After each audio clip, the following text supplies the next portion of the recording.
va hozir Mo'minxon oldi. O'zbekiston Osiyo chempioni!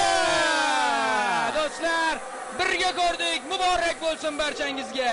Tabriklaymiz. Chin dildan super turnir o'tkazishdi.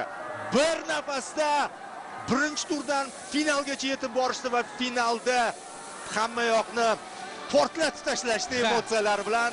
Mana shunday qo'lga kiritiladi chempionlik. Mana shunday yoziladi tarix. Mana shunday mardonavor tarzda bosib o'tiladi chempionlik yo'li. Hammaga qo'shib g'alaba qo'lga kiritiladi do'stlar. Hammaga rahmat. Boya aytdik-ku. Endi hissiyotdamiz, hissiyot ustidamiz. Balki nimanidir esdan chiqargandirmiz, lekin eng asosiysi bu onlarni mana bu murabbiyimiz qahramon. Yulduzli onlar. Ha. Jahon chempionati bizni kutib ol. Biz albatta u yerda ham yorqin o'ynashga harakat qilamiz. Tayyorgarlik bo'ldi. Bu yog'iga tayyorgarlik, jiddiy tarzda chalg'imasdan